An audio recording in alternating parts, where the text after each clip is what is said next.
అజిత్ గారు ఇప్పుడు ఇందాక జగన్మోహన్ రెడ్డి గారు అలిగారు కదా, నాకు ప్రతిపక్ష హోదా ఎందుకు ఇవ్వరని చెప్పని ఆయన అలుగుతున్నారు కదా.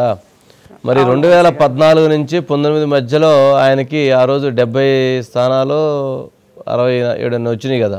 అప్పుడు ప్రతిపక్ష హోదా ఇచ్చారు, అప్పుడు అడగకుండానే ఇచ్చారు కదా. అప్పుడు ఎందుకు ఇచ్చారు ప్రతిపక్ష హోదా? ఆయనకి మెజారిటీ ఉంది కాబట్టి ప్రతిపక్ష హోదా ఇచ్చారు. ఆయన మరి ప్రతిపక్ష హోదా ఇస్తే ఆయన అసెంబ్లీలో ఉన్నారా? 1 సంవత్సరం ఉన్నారండి, అలిగి నన్ను మీరు మాట్లాడనివ్వట్లేదని అలిగేసి వెళ్ళిపోయారు. మరి ప్రతిపక్ష హోదా ఇచ్చినా కానీ ఆ రోజు ఉపయోగించుకోకుండా అసెంబ్లీ నుంచి బాయ్కాట్ చేసి వెళ్ళిపోయారు కదా. మరి ఈరోజు అసెంబ్లీలో ప్రతిపక్ష హోదా ఇవ్వలేదని చెప్పని అలుగుతున్నారు, అందుకు బాయ్కాట్ చేస్తారు. ఇస్తే ఒక రకంగా బాయ్కాట్ చేశారు, ఇవ్వకపోయినా ఇంకో రకంగా. ఇవ్వకపోయినా అంటే లేదు, ప్రజలు ఇవ్వలేదు కాబట్టి లేదు కాబట్టి అందుకు బాయ్కాట్ చేస్తారంటున్నారు. ఇది ఎక్కడ విచిత్రం అండి, ఇది ఎక్కడ వైవిధ్యమైనటువంటి వ్యవహారం వారిది? ఎందుకు అలా చేస్తున్నారు పాపం ఆయన? అసెంబ్లీలో వంశీ గారు అంటే గత ప్రభుత్వ హయాంలో జగన్మోహన్ రెడ్డి గారే చెప్పారు, కనీసం మీకు ఒక 10 మందిని కనుక లాక్కుంటే మీకు ప్రతిపక్ష హోదా కూడా ఉండదు అంటే నెంబర్ గేమ్ ప్రకారమే చెప్పారు కదా వంశీ గారు. ఆ రోజు మొత్తం అంటే 17 మెంబర్స్ కంటే తక్కువ ఉంటే ప్రతిపక్ష హోదా రాదు, కనీసం 18 ఉండాలి. కానీ కనీసం 17 అన్నా ఉంటే కానీ ప్రతిపక్ష హోదా రాదు అని అనేది.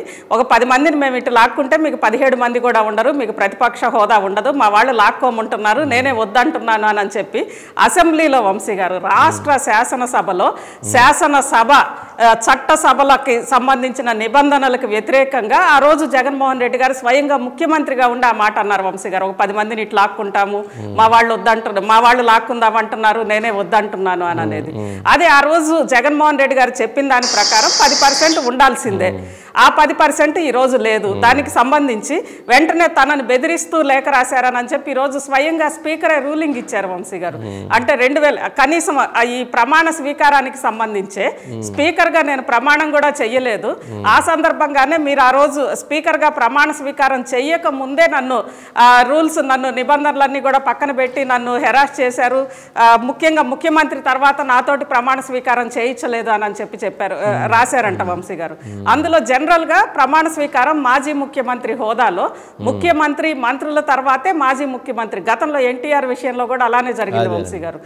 ఎస్, అంటే గతంలో అనేక సందర్భాల్లో ఉన్నాయి. సభకి సంబంధించిన స్పష్టమైన నిబంధనలు ఉన్నాయి వంశీ గారు. ఈ 56 ప్రకారం అంటే 56 ఇచ్చిన ఒక నిబంధన అనేది చేర్చిన దాని ప్రకారం ఖచ్చితంగా 10% ఉండాల్సిందే. పార్లమెంట్లో అదే పరిస్థితి, అసెంబ్లీలో అదే పరిస్థితి, ఎక్కడైనా కనీసం 10% ఉండాల్సిందే ప్రతిపక్ష హోదా కావాలంటే.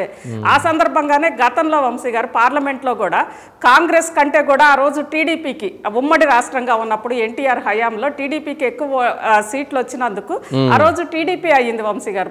అంటే ప్రతిపక్ష హోదా కాకపోయినా దాదాపు 42 సీట్లు వచ్చిన టీడీపీ ఆ రోజు కాంగ్రెస్ కి ప్రతిపక్ష హోదా ఇవ్వాల.